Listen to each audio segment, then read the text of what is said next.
Hello friends, I am Tisha.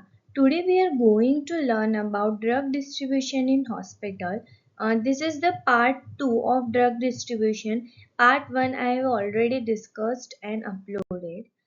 In the previous, that is part 1, what we have discussed is the definition of drug distribution, inpatient, how the inpatient are getting treated or getting drug distributed from the hospital, already covered in the first part. And inpatient क्या होते हैं patient जिनको जो hospitalisation require होती है, specific treatment या specific care देनी पड़ती है for a particular period of time के लिए। ओके, तो उन्हें क्या होना पड़ता है, हॉस्पिटल में एडमिट होना पड़ता है, तो उसे कहते हैं इन पेशेंट। ये सारा हमने पार्ट 1 में कवर कर दिया है। और इन पेशेंट के जो डिस्पेंसिंग टाइप्स थे, जैसे कि individual prescription order, complete stock floor system, combination of individual and floor stock, unit dose के भी दो टाइप्स थे, centralise decent, this all are covered in the part 1. Now the part 2 is for outpatient, ambulatory patient and control drugs. How outpatient or ambulatory patients are getting drugs distributed, or how control drugs are distributed. In this video we will cover that.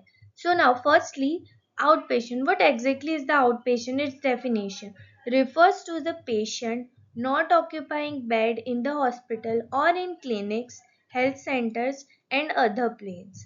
Outpatient load categorized into three, that is emergency, tertiary care and primary care. तो क्या कहेगा, out patient are the वो patient होते हैं जो उसको bed occupy नहीं किया होता, मतलब इधर वो हॉस्पिटल में आए हो या फिर क्लिनिक्स में या फिर कोई भी हेल्थ केयर सेंटर में अपने हेल्थ का चेकअप करवाने आए या फिर अपनी हेल्थ कंडीशन लेके आए हो, वो वहाँ पे हॉस्पिटलाइज नहीं होते, उनको बेड ऑक्यूपाई किया नहीं जाता है।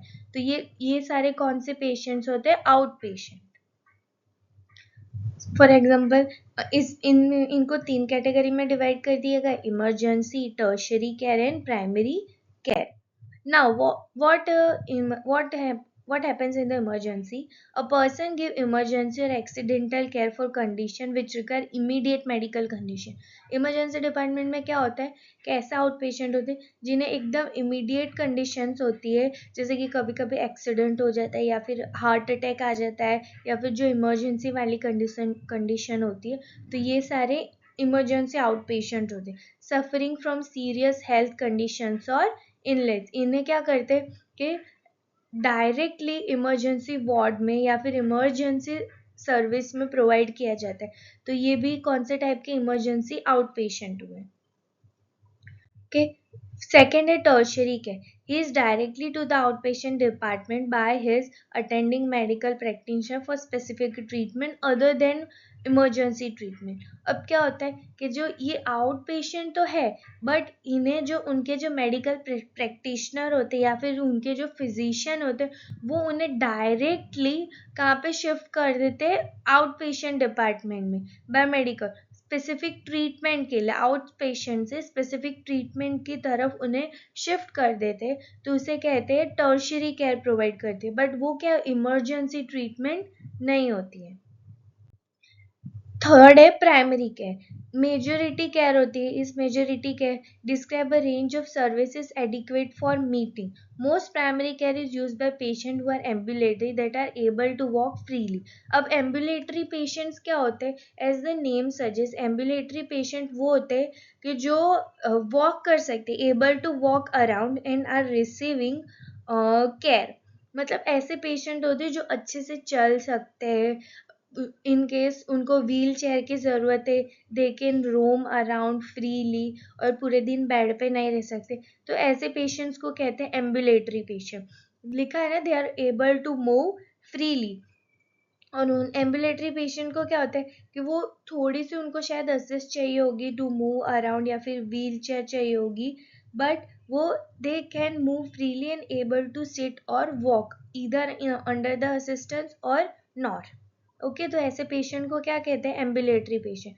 तो एम्बुलेटरी पेशेंट को जो टाइप की केयर मिलती है उसे क्या कहते हैं, primary care out treatment it describe a range of service adequate for meeting. यहाँ पे क्या होता है कि रेंज ऑफ सर्विसेज, अलग अलग रेंज ऑफ सर्विसेज होती है जो कि उनकी मीटिंग को डिसाइड करती, और ये primary care is the majority care में कैटेगराइज होता है।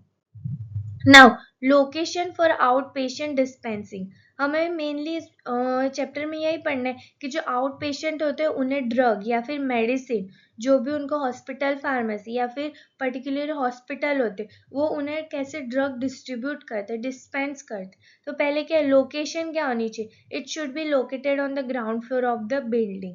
जो आउट पेशेंट डिस्पेंसिंग और ड्रग सिस्टम होती है वो कहाँ पे, ground floor of the building होनी चाहिए, जिससे कि क्या होगा, easily access or patient can easily find that proper store or something.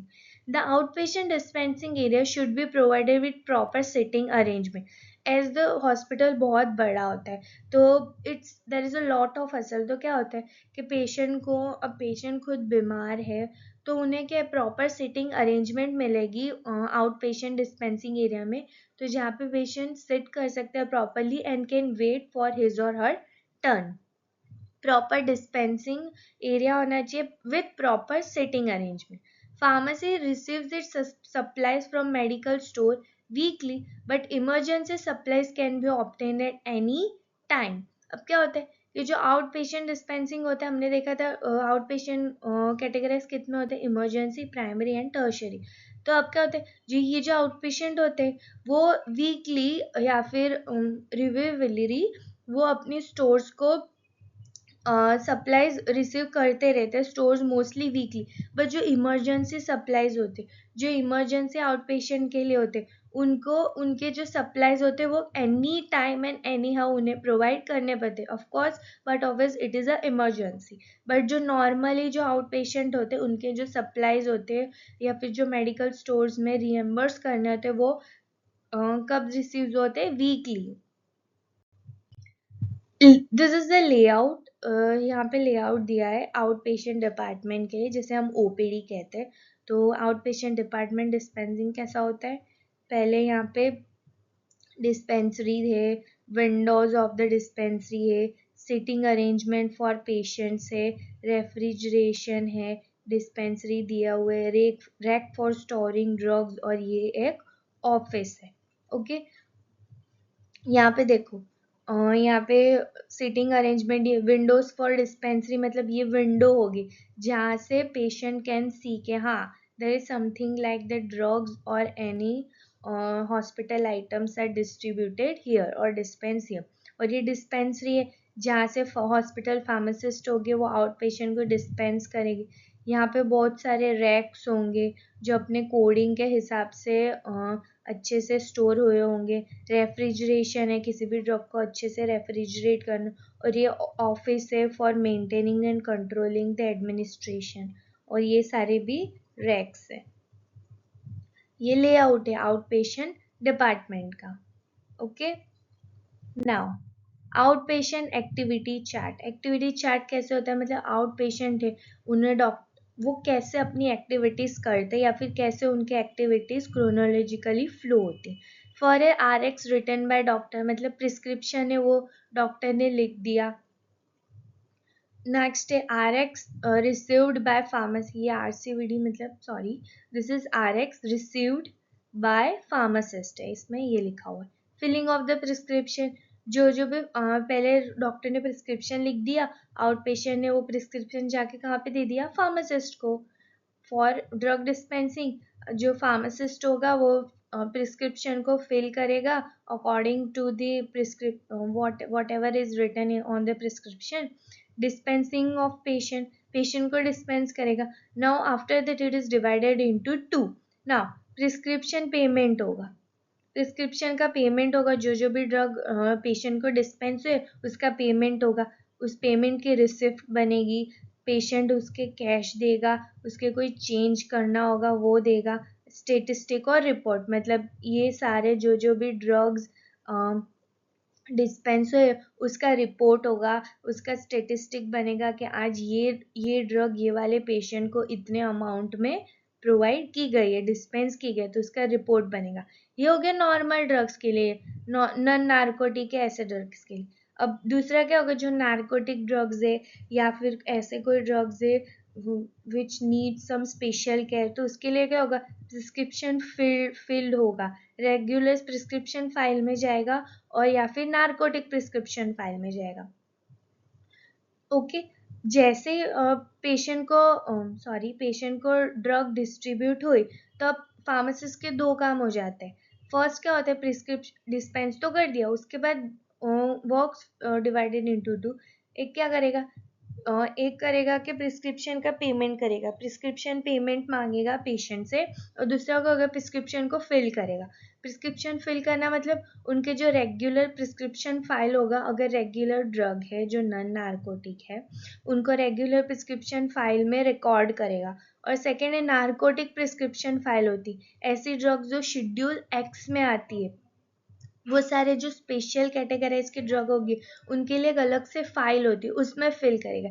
या फिर जो शेड्यूल सी है या फिर एच वाली ड्रग या फिर C1 वाली ड्रग्स है, वो सारी रेगुलर प्रिस्क्रिप्शन फाइल में रिपोर्ट होगी। ओके, और बाकी जो प्रिस्क्रिप्शन का पेमेंट होगा, पेमेंट की रिसिप्ट बनेगी, कैश होगा, चेंज चेंज देना वो देगा, और उसका भी स्टेटिस्टिक एंड रिपोर्ट बनेगा।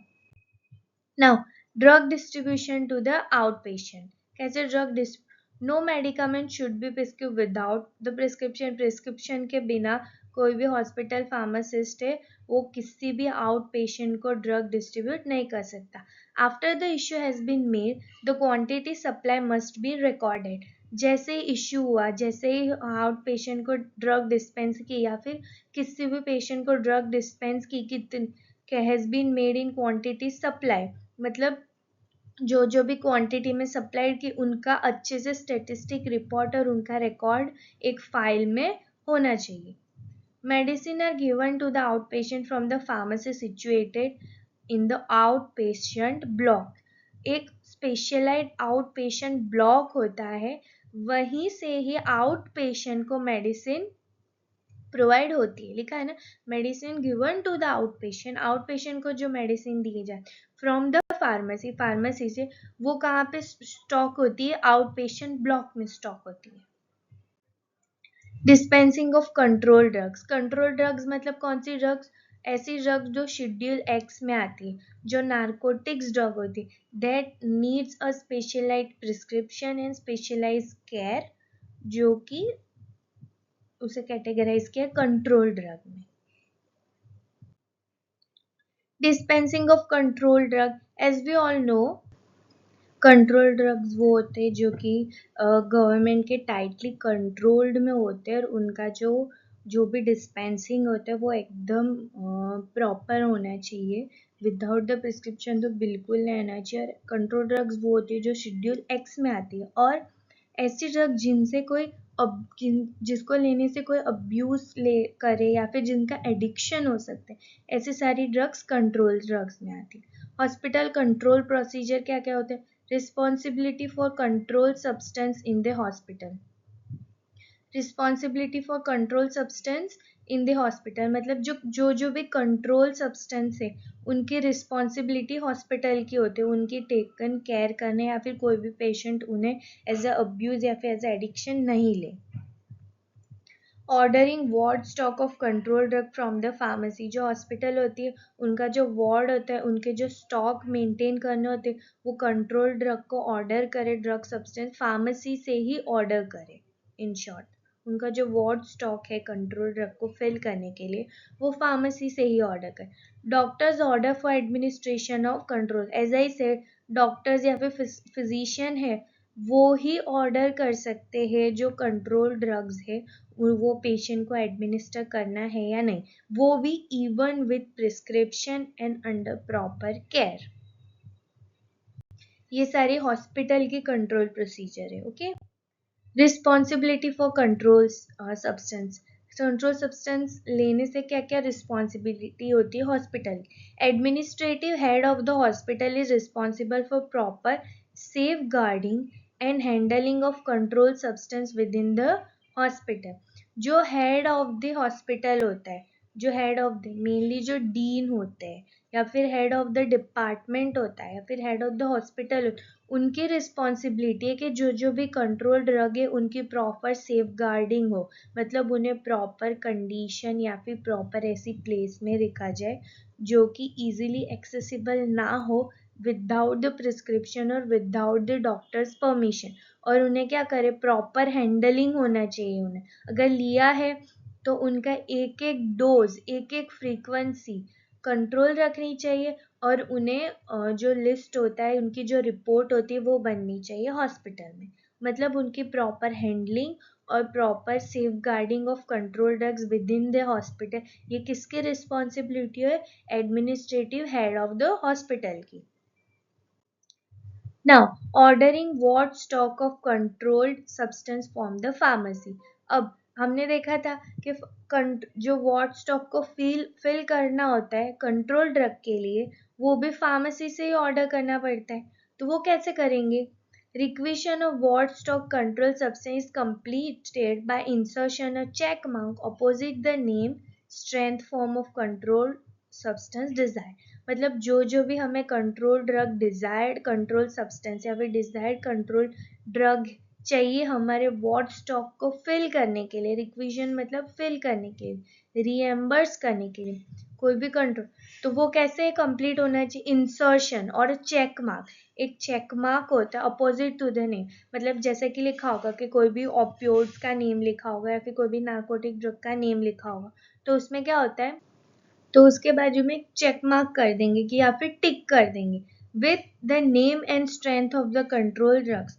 फॉर एग्जांपल मॉर्फिन है, जैसे कि मॉर्फिन लिखा हुआ है एंड कोडेन लिखा हुआ है, तो if we needed the morphine, हमें हमारे वॉट स्टॉक में मॉर्फिन खत्म हो गया, तो हम क्या करेंगे कि पूरी सी कंट्रोल ड्रग की प्रिस्क्रिप्शन लिस्ट होगी, पूरा नॉट अ प्रिस्क्रिप्शन, एक कंट्रोल ड्रग की पूरी लिस्ट होगी, वहाँ पे हम हमारा मॉर्फिन खत्म हो गया, तो वी टिक आउट कि yes we need a morphine, और इसके फिर डोज एंड बाजू में उसका फ्रीक्वेंसी लिख देंगे कि इतने डोज वाली और इतने फ्रीक्वेंसी वाली हमें मॉर्फिन चाहिए, तो इससे क्या, insertion of check mark opposite to the name, name से चेक मार्क हो गया, अलॉन्ग विद द स्ट्रेंथ और फ्रीक्वेंसी के साथ of control substance desire control drug को ये करेंगे।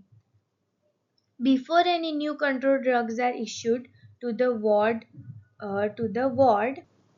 मतलब क्या कहा गया कि before any new controlled substance are issued to the ward, मतलब जो भी रिक्विजन है, मतलब रिक्वेस्ट है, जो भी इश्यू करवानी हमें वार्ड स्टॉक से अपने ड्रग को फ्रॉम हॉस्पिटल फार्मेसी से वार्ड स्टॉक में इश्यू करवानी, तो वो पहले से ही इश्यू हो जानी चाहिए, मतलब उसका जो रिक्वेशन है, उसका जो फॉर्म फिलिंग है, वो टिक मार्क और क्या बोलते हैं असर्शन से ही पहले ही कंट्रोल ड्रग का इश्यू हो जाना चाहिए वार्ड की तरफ से। Requisition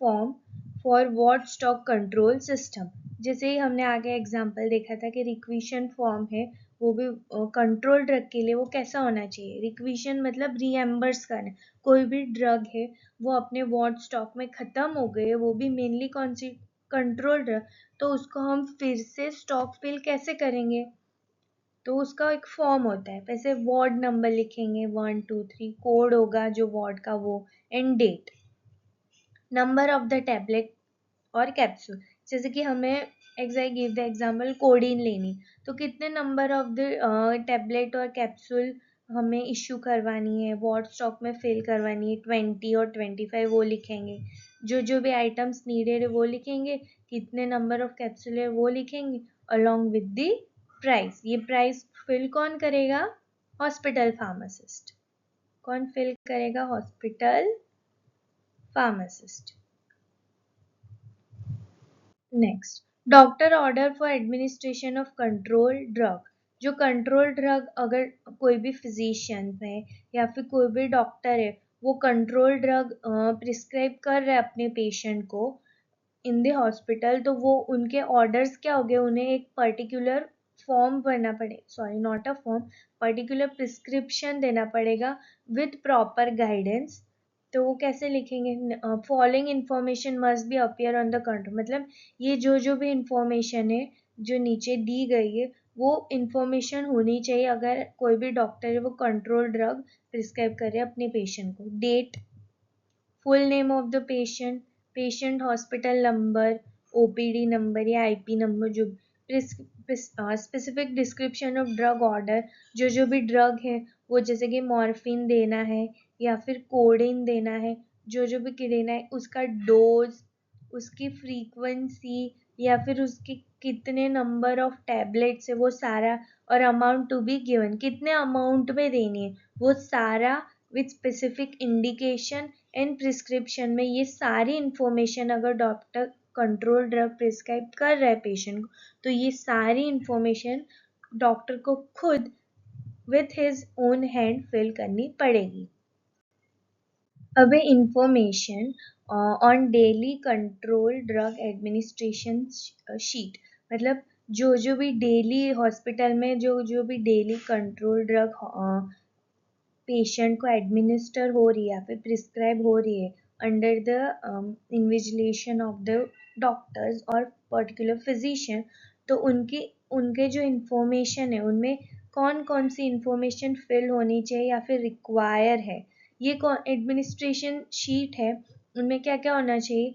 full information requires the daily drug control drug administration sheet होती है। एक specialize control drug administration sheet होती है जो कि डेली फिल करनी पड़ती है। इधर वो मेनली तो हॉस्पिटल फार्मासिस्ट ही उसे फिल करता है, हॉस्पिटल फार्मासिस्ट ही उसे फिल करता है। तो वो इंफॉर्मेशन में क्या क्या होना चाहिए, तो पहले डेट, कौन सी डेट को एडमिनिस्टर की गई, अमाउंट गिवन, कितने अमाउंट में कितनी फ्रीक्वेंसी में दी, पेशेंट का full name, patient hospital number, IP या OPD number, name of the doctor ordering, मतलब कौन से डॉक्टर ने प्रिस्क्राइब की है उनका name, signature of nurse administering, जो नर्स है वो एडमिनिस्टर करे उनके सिग्नेचर विथ हिज और her proper name, frequency and route of administration, कितने फ्रीक्वेंसी में दिए और कौन से रूट में दिए। These are the most important and prominent information that must be included in the controlled drug administration sheet daily, जो डेली फिल होती है। Daily control drug administration sheet, ये जैसे शीट दिए एक फॉर्म जैसा, नेम ऑफ द हॉस्पिटल जैसे कि दिए विग्नेन हॉस्पिटल फार्मेसी, डेट दिए, वार्ड नंबर दिए, कौन से फ्लोर में है, या फिर daily control drug administration form, patient का name, specific description of the drug का नेम, कितने नंबर ऑफ टैबलेट्स में दिए, कौन सी स्ट्रेंथ यूज की, उसकी frequency, dose frequency, order by doctor का name and sign and name of the nurse, जैसे हमने आगे देखा तो वो एक पूरा फॉर्म ऐसा होता है। Now most abused RX drugs, मतलब कौन से जो प्रिस्क्राइब ड्रग्स है, कौन सी ड्रग्स है जो कि पेशेंट एज अ अब्यूज या फिर एज अ एडिक्शन ले सकता है, इसलिए इन सारी ड्रग्स को कंट्रोल में रखना चाहिए। उसके एग्जांपल दिए, पेन रिलीफर है, ओपियोड, नार्कोटिक्स है, ये सारे एग्जांपल है। सीएनएस डिप्रेसेंट है जिसमें सेडेटिव और हिप्नोटिक्स आते हैं, बार्बिचुरेट्स, स्टिमुलेंट्स जो कि नार्कोप्लेसी या फिर वेट लॉस में यूज होते हैं, डेक्स्ट्रो, एम्फिटामाइन एंड ऑल, ये सारे कौन से ड्रग्स है, control drugs. That's it for the today's section. This leads to the end of the drug distribution in hospital. In this, what we have seen, inpatient, outpatient, ambulatory patient या control drugs patient को drug distribute कैसे होती है hospital में, और mainly हमने इस video में देखा कि कंट्रोल ड्रग्स को हम मेनली कैसे डिस्ट्रीब्यूट करते हैं, हाउ इट इज़ मेंटेन, उसे हम अच्छे से कैसे एडमिनिस्ट्रेशन फाइल में क्या क्या इंफॉर्मेशन होती है जो कंट्रोल ड्रग को एडमिनिस्टर करने से पहले हमें फिल करनी पड़ती है, हमें मीन्स पेशेंट को या फिर हॉस्पिटल को। सो this leads to the end of our drug distribution in hospital part 2. In the next video we will see about the hospital formulary. Till then, thank you.